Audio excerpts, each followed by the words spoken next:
షబ్బీర్ అలీ సాబ్ చెప్పిండు పాపం. షబ్బీర్ అలీ సాబ్ నిన్న నిజాయితీగా చెప్పిండు. ఏమన్నాడు? పైసలు తీసుకొని కాంగ్రెస్లో ఆయన అన్ని అమ్ముకుంటారు అని చెప్పిండు. వాస్తవం. ఆ రోజు కోమటిరెడ్డి వెంకటరెడ్డి గారు చెప్పిండు 50 కోట్లకు పిసిసి అధ్యక్ష పదవి అమ్ముకున్నారని.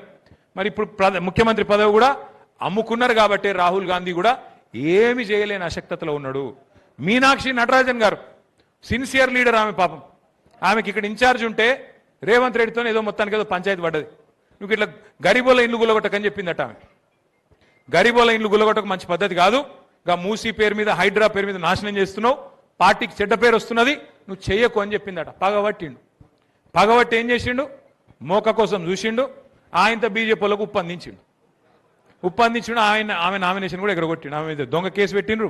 పెట్టి ఆ కేసు ఆయనతో వాళ్ళకు ఉప్పందించి ఆమె నామినేషన్ ఎగిరిపోయేటట్టు చేసిండు. ఇగో గిసొంటోడు సొంత పార్టీలకే న్యాయం చేయనోడు రాష్ట్రానికి న్యాయం చేస్తాడా?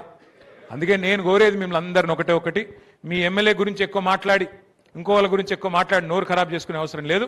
మళ్ళీ కేసీఆర్ గారు రావాలి అంటే బూత్ల వారీగా 262 పోలింగ్ బూత్లుంటే ఏ బూత్లో ఆ బూత్ అధ్యక్షుడు, ఆ బూత్ కార్యవర్గమే మీరే కథానాయకులు కావాలి. మీరే ఒక కేసీఆర్ కావాలి. నేను ఎట్లా ఎగరది గులాబీ జెండా నా బూత్లో, నా నియోజకవర్గంలో, నా మండలంలో, నా గ్రామంలో మీరు గట్టిగా అనుకుంటే తిరుగులేని పరిస్థితిలో మనం గెలుస్తాం.